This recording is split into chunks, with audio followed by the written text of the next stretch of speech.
네, 안녕하십니까. 반갑습니다. 네, 확률과 통계 첫 시간입니다. 네, 오랜만에 해가지고 또 이제 감이 또 안 잡히는데 하다 보면 나아지겠죠. 그죠? 네, 한번 수업 시작해 보도록 하겠습니다. 먼저 준비 학습으로서 합의 법칙과 곱의 법칙, 우리가 이제 고등학교 1학년 때 이제 배웠었는데 이때 배웠던 걸 조금 더 정리를 하고 넘어가도록 할게요. 이게 좀 이제 중요하거든요. 합의 법칙, 곱의 법칙.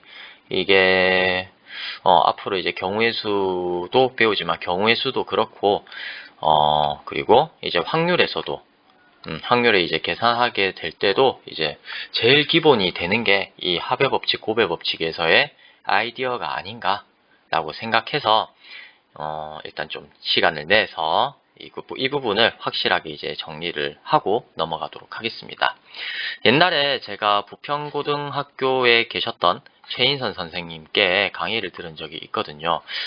이때 이제 강의를 듣고, 저렇게 확률과 통계 수업을 하면 좋겠다 생각을 많이 했었거든요. 네, 그래서, 이리저리 이제 하다가, 자료도 이제 많이 받고, 어떤 식으로 수업하시는지도 이제 들어서, 그거에, 근간을 해서 이제 수업을 계속, 해보도록 할게요. 예, 그때 처음 보여주셨던 자료가 이거예요. 뭐냐 하면, 이렇게 이제 자료가 데이터가 있습니다. 여기서 이제 데이터가 A1, B1, C1, D1, E1 이런 식으로 있고, 그 다음에 이제, 세로 행으로는 1, 2, 3, 4 이런 식으로 이제 되어 있습니다. 그러니까 이제 자료가 이게, 몇백 개는 되겠다. 그죠? 요 전체가 이제 몇백 개가 되는 자료 중에서 이렇게 이제 가로줄로 A, B, C, D, 그 다음에 세로줄로는 1, 2, 3, 4 이런 식으로 이제 배열을 해놨다라고 할 때, 그러면 이제 요 자리에 올 문자가 어떤 것인지 여러분 예측이 되시죠? 그죠? 뭐라고 이제 할 수 있겠습니까? 요 자리에 오는 이제 문자는 5, 4, 5포라고 이제 말을 할 수 있겠죠. 5, 4가 이 자리에 올 것이다. 왜? 이제 요렇게 이제 보면 5가 공통이고 요렇게 이제 가로줄로 보면 4가 공통이니까 여기서 이제 만나는 자료는 5, 4가 될 것이다 라고 믿어 의심치가 않을 거예요. 어떻게 할 때? 이렇게 이제 규칙적으로 잘 정리정돈된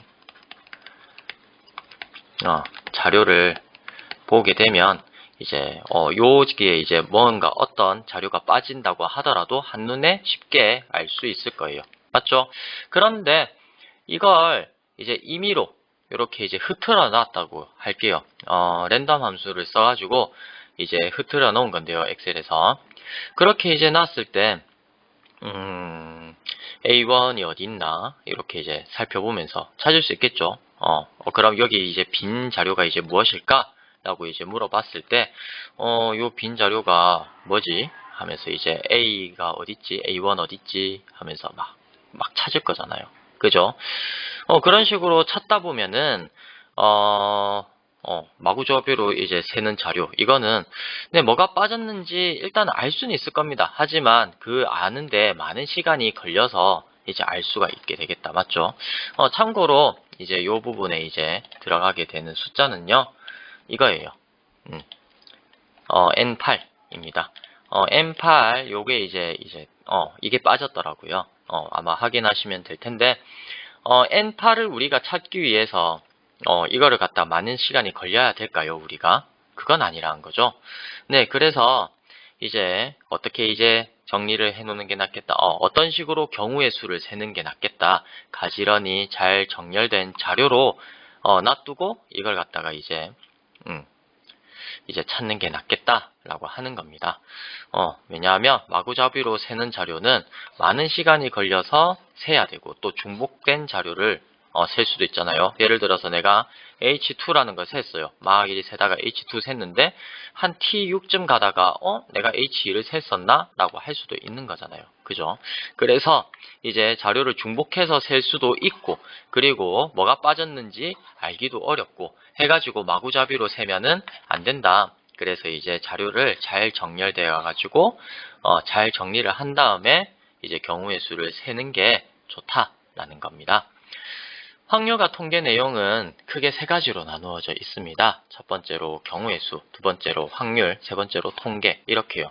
그런데 이 모든 거를 걸쳐서 통틀어서 모든 자료를 중복 없이 빠짐없이 고려하는 게 가장 중요한 과목입니다. 제가 항상 말하거든요. 요거 할 때는 항상 중복 없이 세야 되고 빠짐없이 세야 된다라고요. 그게 이제 제일 중요한 과목이라서 풀이 과정에 본인의 생각이나 문제 해결 논리가 다른 과목보다 더 정확해야 하고요. 그리고 이제 세는 자료가 잘 정리되어 있어야 한다. 이게 이제 제일 기본이라고 생각을 합니다. 그래서 여러분들이 이제 경우의 수를 셀 때 어떤 기준을 가지고 정확하게 이제 빠짐없이 세하려야 되고요. 없이 셌다 하더라도 그 자료 중에 중복이 없어야 됩니다. 그래서 이제 어떤 자료가 있으면 딱딱 이렇게 이제 분할을 해가지고 여기서 이만큼 이제 셌고 이만큼 셌고 이만큼 셌고 이만큼 셌고 이만큼 셌고 그래갖고 이만큼 이제 다 셌다라고 하면 그 센 자료들 사이에서는 중복된 게 없어야 된다라고 하는 겁니다. 네, 무슨 말인지 아시겠죠? 자, 그러면 몇 가지 예제 문제를 풀면서 이전에 이제 우리가 배웠던 거 한번 정리를 해볼게요. 이 말이 뭔 말인가 한번 살펴봅시다. 예제 1. 점 P에서 점 A 또는 B를 경유해서 점 Q까지 가는 경우의 수를 구해보자 라고 하겠습니다. 그러면 지점이 P랑 A, B, Q 이렇게 이제 있는데요. 가는 길이 엄청 다양하죠. A 길 있고 B 있고 C 있고 D 있고요. E 있습니다. 그리고 P, Q, R, S, T가 있어요. 이렇게 이제 자료가 있을 때 A가 아니고 P에서 출발해가지고 A 또는 B를 경유해가지고 Q를 가는 경우의 수를 세라 했잖아요. 그래서 일단 A를 선택하거나 B를 선택하거나 C를 선택하거나 D를 선택하거나가 되는데 E는 선택을 안 하는 거죠. 이 길은 왜? A랑 B를 경유를 해야 되니까. 이 경우는 생각을 안 하고 세하려 줘야 됩니다. 자, 그럴 때 A로 출발을 했다. P에서 A로 가는데 스몰 a 길로 이제 갔다라고 하면 그때 A에서 Q로 가게 될 때, A에서 Q로 이제 가게 될 때는 P 또는 Q 또는 R 길을 선택하게 됩니다. 맞죠? 마찬가지로 P에서 이제 A로 가게 될 때 B를 선택해서 갔다고 하면 A에서 다시 Q로 가게 될 때는 P나 Q나 R 이렇게 이제 세 개 중에 하나를 선택을 해야 Q로 갈 수 있는 거죠. 그래서 A를 선택할 때 나오는 경우의 수는 3, B를 선택할 때 갈 수 있는 경우의 수는 3이 되고요. 마찬가지 이유로 C를 선택하면은 S 길로 가거나 T 길로 간다. 그리고 이제 D 길로 가면 S 길로 가거나 T 길로 간다. 그래서 이제 나오는 경우의 수가 2 해서 이게 이제 다 합하면 모든 경우를 다 합하면 3 더하기 3 더하기 2 더하기 2 해서 10이다 라고 하는 결론을 얻을 수 있습니다. 이 풀이는 이제 합의 법칙만으로 이제 풀이를 한 거죠. 그죠?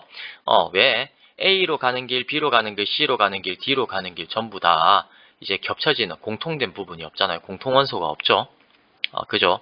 교집합이 없습니다. 교집합이 공집합이에요. 네, 그렇기 때문에 이제 합의 법칙만으로 겹치지 않으니까 각각의 경우들을 다 더하면 우리가 구하고자 하는 경우의 수를 구할 수 있다는 겁니다. 이 경우를 한 번 더 정리를 해 보겠습니다. 그러면 어떤 일이 발생하느냐? 우리는 곱의 법칙을 알고 있다, 맞죠? 2 곱하기 3 이렇게 써놨어요. 요건 이제 뭘 의미합니까? A를 선택하든 B를 선택하든 뒤에 PQR 오는 패턴이 똑같다는 겁니다. A를 선택하든 B를 선택하든 뒤에 오는 문자가 P 또는 Q 또는 R로 똑같다. 이 말을 저는 같은 패턴을 갖는다 라고 이야기를 합니다. 그렇기 때문에 처음에 이제 A 또는 B를 선택하는 경우의 수, 수영도 앞쪽을 선택하는 경우의 수 A 또는 B를 선택해야 되니까 두 가지고요. 앞쪽을 만약에 두 가지 중에 하나를 선택했다라고 하면 예를 들어 A라고 이제 고정을 함으로써 뒷부분에 PQR이 이제 오게 되겠죠. 그래서 뒷부분에 올 수 있는 경우의 수는 P 또는 Q 또는 R이니까 3이다. 이렇게 이제 해서 어떻게 결론이 2 곱하기 3이라는 이제 경우의 수를 셀 수가 있는 거죠. 네, 마찬가지 이유로 C와 D도 이제 어떻습니까? 여기 이제 뒤에 오는 게 2 곱하기 2 되어 있는데 앞에 있는 2는 앞에서 C를 선택하든 D를 선택하든 뒤에 오는 문자 S 또는 T로 이제 똑같게 된다는 겁니다. C를 선택해도 뒤에 ST가 오게 되고 D를 선택해도 뒤에 ST가 오게 되니까 같은 패턴을 갖는다는 거죠. 네, 그래서 이제 올 수 있는 경우의 수는 2 곱하기 2가 되고 이거를 어떻게 합니까? A, B를 선택하는 거랑 C, D를 선택하는 거랑 어떻습니까? 뒤에 오는 패턴이 서로 다르죠. 그렇기 때문에 이 경우에는 합의 법칙을 적용을 해가지고 2 곱하기 3 더하기 2 곱하기 2 해서 모든 경우의 수를 구할 수 있다는 겁니다. 네, 이 부분을 정리하면 이제 참고를 할 수 있는 게 합의 법칙은 어떻다고 할 수 있어요? 위에 이거를 수형도라 하거든요. A 뒤에 P 또는 Q 또는 R 온다. 이걸 이제 수형도라고 하는데 그 수형도 뒤에 오는 패턴이 다를 때 우리는 합의 법칙을 이제 사용하는 거예요. 다를 때 합의 법칙을 사용하고요. 곱의 법칙은 수형도 뒤에 오는 패턴이 이제 같을 때 사용을 하는 거예요. 뒤에 A를 선택하든 B를 선택하든 P, Q, R 뒤에 따라오는 패턴이 똑같으니까 앞에 거 선택하는 경우가 A 또는 B 해서 2개고 뒤에 P, Q, R 선택하는 게 3개다 해서 곱의 법칙을 쓴다는 겁니다. 이럴 때 저는 종종 고정한다는 용어를 써요. 공식적인 용어는 아니라서. 그래서 어떻게 이제 쓰느냐? A 또는 B를 갖다가 하나 고정을 해서 고정을 하는 경우의 수 2 한 다음에 고정시키고 그 뒤에 오는 게 P 또는 Q 또는 R이다 해서 3가지 이런 식으로 쓴다는 거예요. 네, 이 용어에 대해서는 이제 다음 문제를 보면서 한번 정리를 해보도록 할게요. 예제 2번입니다. 다음 각 영역의 이웃한 색이 다르도록 4가지의 색을 칠하는 경우의 수를 물어봤습니다. 그래서 4가지의 영역이 있는데 각각의 영역에 이제 다른 색을 칠하겠다는 거예요. 그래서 문제를 풀어보면요. 일단 이 이후로는 이제 이렇게 자세히는 안 적을 거예요. 네, 제가 할 수 있는 최대한 자세히 적은 거예요. 근데 부끄럽지만 한번 해보겠습니다. 4가지 색을 A, B, C, D라고 하겠습니다. 그리고 도형의 각 영역을 1, 2, 3, 4라고 할게요.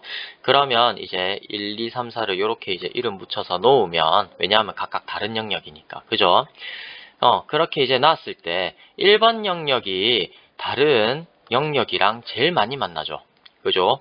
1은 2, 3, 4랑 만나고 2는 1이랑 3이랑 만나고 3은 1, 2, 4랑 만나네요. 이렇게 보면 3도 제일 많이 만난다 할 수 있겠네요. 그죠? 3을 먼저 이제 해도 되는 건데 어찌됐든 예, 해보겠습니다. 3도 이렇게 되고 그리고 이제 1 또는 3 먼저 세도 돼요. 그렇게 이제 되는데 저는 1번 영역을 먼저 고정을 할 거예요. 그러니까 색을 정하겠단 말입니다. 왜냐하면 그렇게 해야 이후 수형도 패턴이 같아짐을 예측을 할 수 있을 거거든요. 1번을 먼저 고정을 해놓고 나머지 이렇게 하는 경우가 이제 고정이 되는데 만약에 2번을 먼저 선택했다라고 하면 2번은 1번, 3번 다르고 3번 다를 때 4번은 2번이랑 같나 다르나 하면서 이제 이후에 오는 걸 갖다 복잡하게 생각해야 되거든요. 그러니까 이런 문제를 풀 때는 될 수 있으면 많은 영역과 만나는 것부터 색을 칠하는 게 낫습니다. 고정하는 게 낫습니다. 자, 그럴 때 1번 영역에 색을 칠할 수 있는 경우의 수는 4이고요. 그렇게 4로 색칠하고 난 다음에 곱하기 1을 A색으로 고정했을 때 나오는 나머지 2번, 3번, 4번에 색을 칠할 수 있는 경우의 수 이걸 이제 구하면 된다는 거죠. 그리고 이제 두 번째 단계로 넘어와요. 그래서 이제 1번 영역을 A라고 칠했어요. 그러면 나머지 영역에 어떻게 칠할까? 2번 영역에 B를 칠하든 C를 칠하든 D를 칠하든 뭐 나머지 영역에 색칠할 패턴은 이제 동일할 것이에요. 그죠? 이거 여기에다가 A 했으니까 이거랑 다른 색만 2번에 칠하면 되는 거죠. 그래서 2번 영역에 3가지 색 중에서 한 색을 고정을 시켜서요. 그죠? 3개 중에 하나 이렇게 이제 올 수 있으니까 이렇게 온 다음에 2의 B색으로 고정했을 때 B 또는 C 또는 D를 갖다 선택을 한 다음에 만약에 선택할 수 있는 경우의 수가 3가지니까 그 3가지를 선택하고 남는 뒤에 거는 B를 예를 들어 선택했다 하고 나머지를 이제 색을 칠하는 경우의 수를 구한다는 거예요. 맞죠? 네, 그런 다음에 세 번째 단계예요. 이후 여기 영역에 4 영역에 B를 칠할지 안 칠할지에 따라서 다른 패턴이 나온다는 거예요. 막 이렇게 3번, 4번에 나머지 칠해야 되는데, 여기 4번에 B를 칠할까? 아니면 이제 다른 걸 칠할까? 이거에 따라서 뒤에 오는 패턴이 달라져요. 왜냐하면 4번에 B를 칠한다 라고 하면 3에 2가지 색을 칠할 수가 있죠. 어떻게? 3에는 B 있으니까 A, B 말고 U, C 아니면 D를 칠할 수 있잖아요. 그런데 4번에 B색을 칠하지 않는 경우에는 4번에 C 또는 D색을 칠하고요. 그리고 이제 3번에 남는 색 하나를 이제 칠할 수밖에 없거든요. 이거를 갖다가 식으로 표현하면 2에 B색으로 고정하고 남는 3, 4번을 칠하는 경우의 수는 이렇게 1 곱하기 2 B색을 칠하고 4에 B를 칠하고 그 다음에 3에 2개를 칠하는 방법, 그 다음에 4에 2개를 칠한 다음에 B를 칠하는 방법, 이렇게 해가지고 이렇게 이제 경우의 수가 나오게 된다는 겁니다. 따라서 경우의 수는 4 곱하기 3 곱하기 이렇게 해서 계산하면 48이다 라고 이제 나오게 됩니다. 그런데 이거를 이 곱의 법칙, 합의 법칙을 섞어서 이제 계산을 했는데요. 굳이 수영도로 한번 나타내자 하면 그 순서가 어떻게 됐었습니까? 1번 영역에 어떻게 A, B, C, D 중 하나 선택을 하는 거죠. 그래서 4 한 다음에 A를 고정을 시킨 다음에 어떻게 합니까? 2번 영역에 B 또는 C 또는 D 해가지고 곱하기 3을 했죠. 그래서 이제 그 중에서 B를 하나 고정하고 나머지 3번, 4번 영역을 색칠합니다. 그럴 때 이제 4번 영역에 B를 칠할지 다른 것을 칠할지 이거에 따라서 뒤에 오는 패턴이 달라진다는 거죠. B를 선택하면 나올 수 있는 패턴은 CD고요. C 또는 D를 선택할 때 나오는 거는 각각 나머지 하나다. 그래서 이렇게 이제 뒤에 오는 패턴이 서로 다를 때는 합의 법칙을 쓰는 거고, 그렇지 않고 패턴이 똑같다. 이걸 선택하든 뒤에 올 게 똑같을 것이라고 예상이 된다. 라고 하면 그때는 곱의 법칙을 써야 된다는 겁니다. 네, 이해되시죠? 자, 그러면 이제 마지막 문제입니다. 예제 3번. 그림과 같은 모양의 종이에 서로 다른 3가지 색을 사용하여 색칠하려고 합니다. 이웃한 사다리꼴에는 서로 다른 색을 칠할 것이고요. 그리고 맨 위의 사다리꼴과 맨 아래 사다리꼴에 서로 다른 색을 칠할 것입니다. 그럴 때 5개의 사다리꼴에 색을 칠할 수 있는 방법의 수를 구하세요 했습니다. 믿기 어렵겠지만 사다리꼴을 5개 겹쳐 놓은 겁니다. 네, 그렇습니다. 그래서 이거를 해보겠습니다. 풀이를 한번 해봅시다. 네, 3가지 색을 A, B, C라고 놓을게요. 그렇게 하고 이제 각각의 영역을 1, 2, 3, 4, 5라고 하겠습니다. 그러면 첫 번째 일단 뭐 해야 됩니까? 맨 위에부터 시작해야 되죠. 왜냐하면 맨 위의 사다리꼴과 맨 아래 사다리꼴이 다른 색을 칠한다 했으니까 일단 이거부터 처리를 해줘야 돼요. 그래서 일단 고정해서 맨 위에 이제 칠할 색을 선정을 합니다.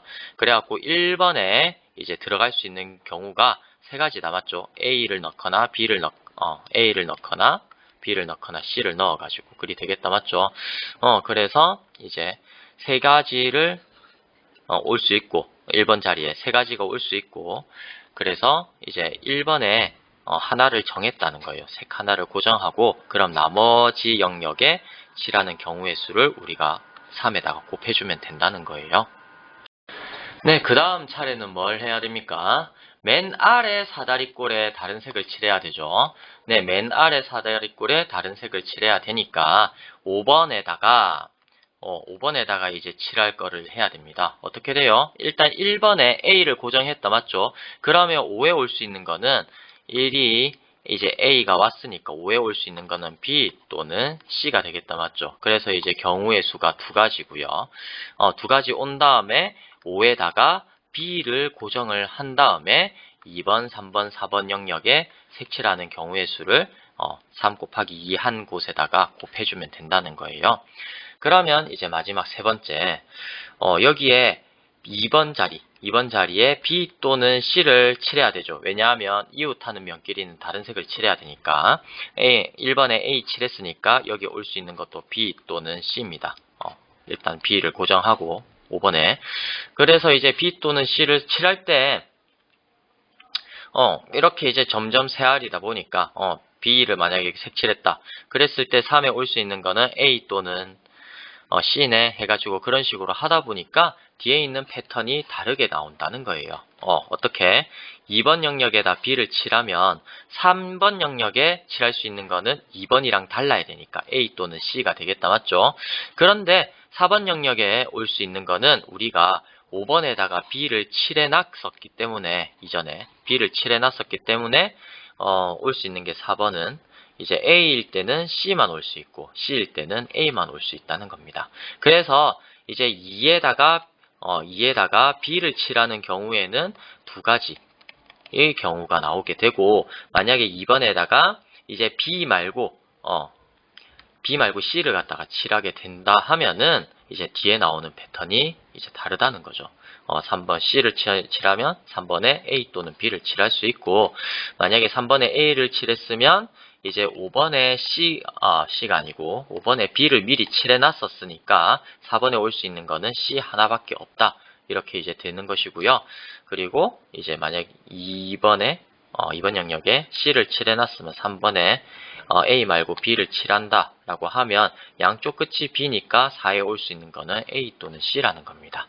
그래서 이거를 이제 합의 법칙, 곱의 법칙을 이용해서 나타내면 먼저 3, 맨 위에 3 올 수 있는 거 3, 그 다음에 5번 영역에 올 수 있는 거 2, 그 다음에 나머지 색칠하는 방법이 이게 이제 2번 영역에 B를 칠하는 경우, 이게 2번 영역에 C를 칠하는 경우 해서 이제 식이 이렇게 나오게 돼서 답은 30 이렇게 이제 구할 수 있다는 거죠.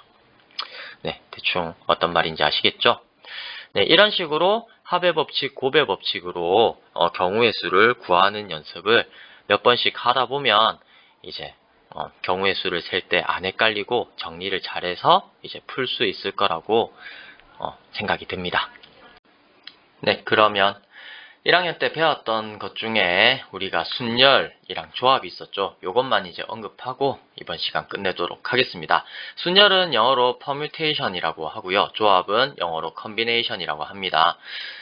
permutation이라고 하는 말은 이제 코시가 이제 제일 먼저 썼다고 알려져 있어요. 코시가 만든 용어인데, 이게, 네, 이제 뭐지? 그냥 계승인데, 이제 적당할 때 이제 끊는 거죠. 그죠? 순열이 이제 어떻게 썼었습니까?